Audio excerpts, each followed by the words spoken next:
पौष महिन्यातील कडाक्याच्या थंडीची सकाळ होती.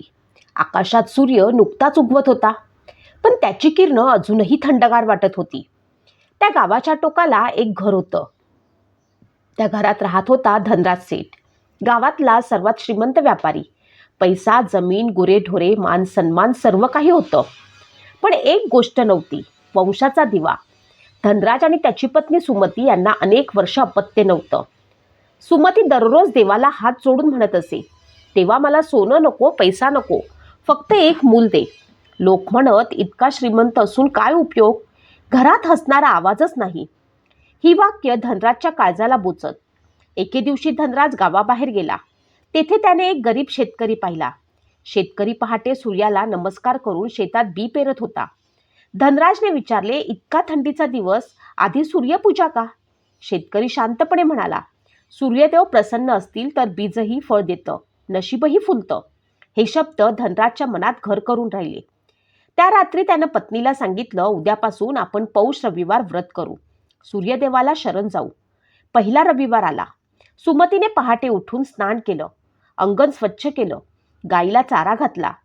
तिने सूर्याला तांब्या भरून अर्घ्य दिलं. ओम घृणी सूर्याय नमः. धनराजही मनापासून नमस्कार करत होता.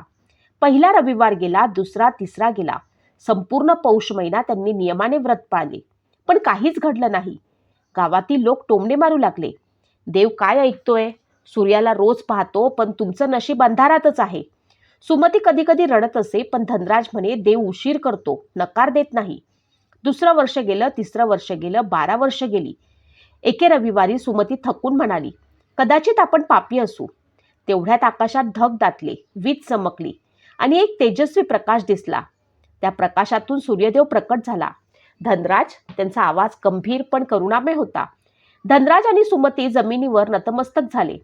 सूर्यदेव म्हणाले, तुमच्या नशिबात पुत्र नाही, पण तुमच्या भक्तीने मी प्रसन्न झालो आहे. तुमच्या घरी कन्यारत्न जन्माला येईल. सुमतीच्या डोळ्यात आनंदाश्रू आले. 9 महिन्यांनी एक सुंदर मुलगी जन्माला आली. तिचं नाव ठेवलं सूर्यकन्या. ती हसली की घरात उजेड पडत असे. तिच्या बोलण्यात गोडवा होता. एके सकाळी तिची आई उठली. तिनं पाहिलं की तिच्या मुखातून हिरेमोती पडत होते. हे पाहून तिची आई आश्चर्यचकित झाली.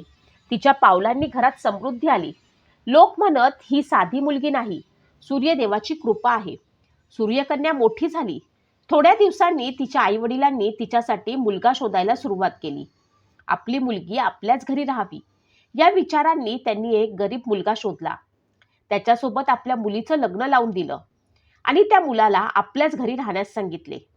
दुसऱ्या दिवशी नेहमीप्रमाणे त्या मुलीची आई आपल्या मुलीचा चेहरा पाहण्यासाठी आली. तेव्हा जावई म्हणाला, सासूबाई, इतक्या सकाळी तुम्ही मुलीला भेटण्यासाठी का आलात? ती अजून झोपलेली आहे. जावयाने असे टोकल्यामुळे ती निघून गेली. पण दिवसभर ती विचार करत होती, आज आपण आपल्या मुलीचा चेहरा पाहू शकलो नाही आणि त्यामुळे सकाळी तिच्या मुखातून पडणारे हिरे मोती आपल्याला वेचता आले नाहीत. आता रोजच असं होऊ लागलं. त्या मुलीची आई आता चिडत होती. तिला काय करावं ते कळेना.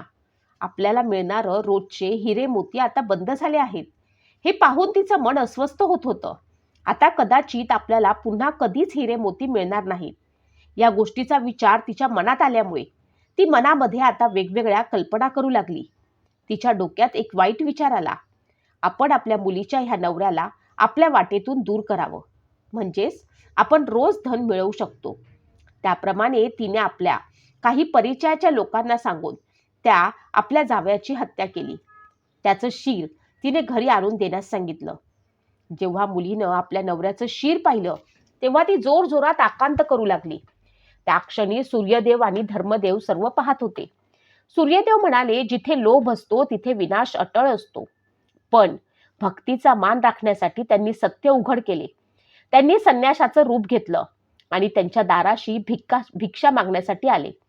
जेव्हा त्या मुलीची आई भिक्षा देण्यासाठी समोर आली, तेव्हा त्या संन्यासानं सांगितले की हत्यारणीच्या हातून आम्ही भिक्षा घेत नाही. ती मनातून फार घाबरली, कारण तिचा पती आणि मुलगी जवळच बसलेले होते. संन्यासाचे हे शब्द ऐकून तिच्या नवऱ्याने सत्य काय आहे हे जाणून घेण्याचा प्रयत्न केला. जेव्हा त्याला आपल्या पत्नीचं सत्य समजलं, तेव्हा तो तिच्यावरती फार संतापला. ती मुलगी सूर्यकन्या असल्यामुळे तिने सूर्यदेवास प्रार्थना केली, माझ्या पतीस मला परत करावे. मी आजन्म तुमचं व्रत करेन. सूर्यदेवांनी तिच्या पतीस जीवनदान दिले. त्यानंतर ती मुलगी आपल्या पतीस घेऊन दुसऱ्या गावी निघून गेली. तेथे त्यांनी दर पौष रविवार व्रत सुरू केले. त्या गावात कधी दुष्काळ पडला नाही. आजारी लोक बरे झाले. घराघरात समाधान नांदू लागलं. ही कथा सांगते, देव भक्ती पाहतो, घाई नाही. लोक सर्वनाश घडवतो. पौष रविवार व्रत श्रद्धेने केल्यास सूर्यदेव प्रसन्न होतात. संयम, विश्वास आणि नियम यांचं फळ नक्की मिळतं. जर तुम्हाला ही कथा भावली असेल तर सूर्यदेवाचं नाव कमेंटमध्ये लिहा, व्हिडिओ लाईक करा आणि अशाच भक्तिमय कथा ऐकण्यासाठी चॅनल सबस्क्राईब